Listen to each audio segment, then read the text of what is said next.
education for all types of students from all family backgrounds and socioeconomic groups. I understand.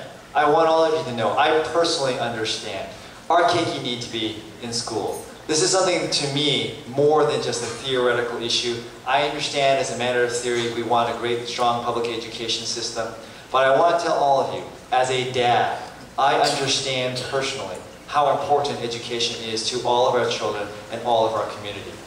One thing that I do think that the federal government is moving in the correct direction with is Education Secretary Arne Duncan has initiated a number of reforms that I do think should be enacted. Reforms such as merit pay for teachers, reforms such as ending the tenure system for public school teachers, reforms such as expanding the number of charter schools and eliminating caps on charter schools in a jurisdiction, and allowing charter schools to have their own school boards separate and apart from a larger school board. These are all creative reforms. I think these are things moving in the right direction, and these are all things I think the state of Hawaii needs much more of. I served on the House Education Committee for much of my service in Congress previously, which was a time of great challenges in implementing a No Child Left Behind. And that's the principal challenge that we have in the federal government right now, is to maintain a reasonable balance of federal government involvement in all of the states in requiring higher standards and also contributing to the funding of getting to those standards. But let me say this about education.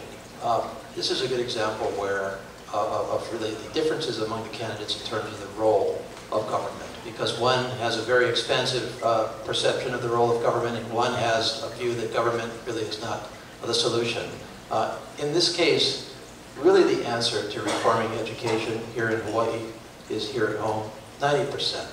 90% of education in Hawaii needs to be reformed in Hawaii. Now, I can't have a direct role in that as a member of Congress. I have to focus on the federal side. But if we want education to improve, it's really a lot that we have to do right here at home. I hope we pass the reforms that have been offered in the legislature and get the voters to vote on them. Education has been a passion of mine.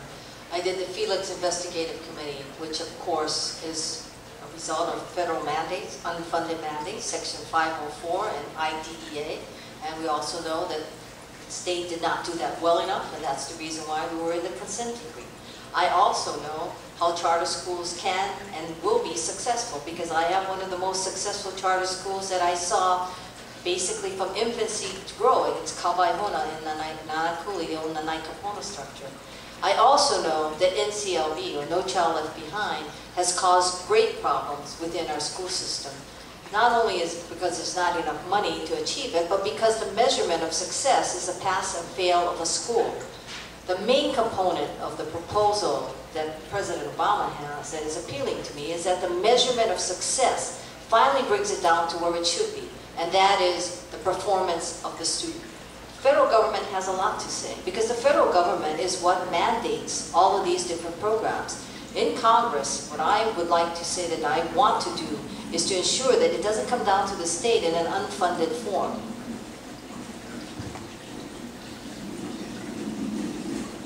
Next question is starting with Mr. Case.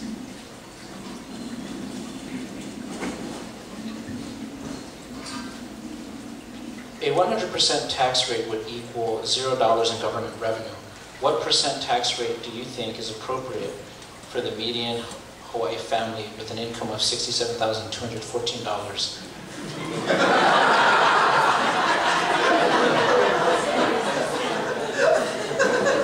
Now, is anybody willing to identify themselves as the questioner?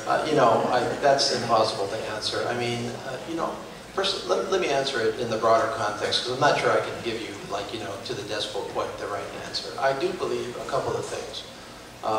First of all, I believe in a fair level of taxation. I believe that government should be funded and government should be provided with the resources to provide for common needs. I also believe that if taxes are too high, then we will not have a good, solid private enterprise system, which I believe we need.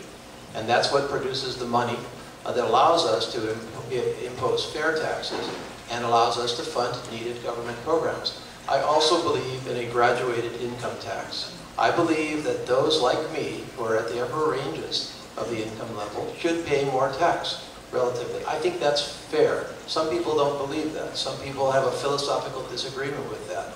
I don't. I don't have a problem with graduating the tax through the tax system.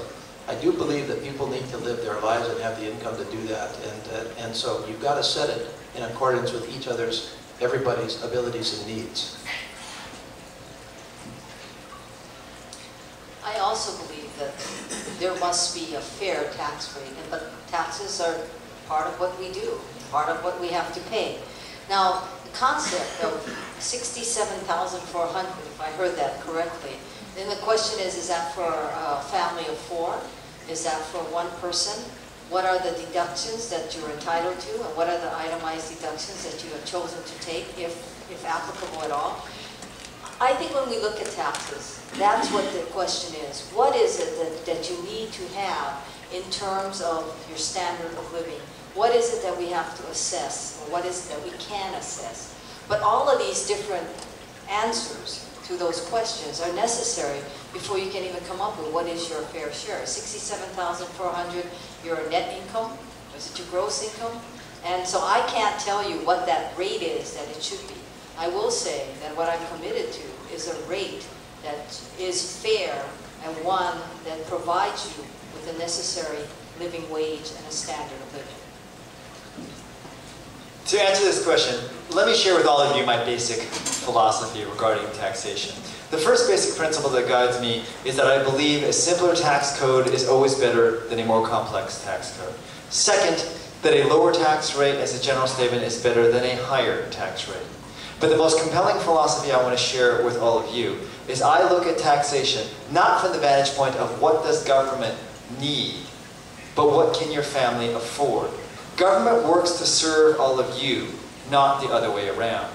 So consequently, I am a strong advocate for reducing our marginal tax rates because I believe our current tax rates are too high. When we lower tax rates, we stimulate investment, we encourage entrepreneurship, and we actually overall increase the amount of revenues collected by the government. And the current structure that we have in the United States is too high, and the US Congress is taking it in the wrong direction. Thank you. I think I may have miscalculated the other one. We'll start off with Senator Hanabusa and then go down. So, this next question, what is the role of the federal government relative to state and county governments in meeting its responsibilities to its citizens? What we do know is that federal government, state government, and county governments have all their jurisdictional lines. For example, you have the concept of home rule, which defines what the county governments do. And that's usually established in our Constitution. The state government basically assumes everything that the federal government doesn't do. So in terms of the provision of services, one aspect of these governments, assuming that we all define what that provision of service is and what are the core functions of government are, and if we all agree that that's what's going to be provided, one layer has to meet those demands. And like we said, the county governments usually look at home rule type issues such as sewers, water, roads, rubbish, so forth.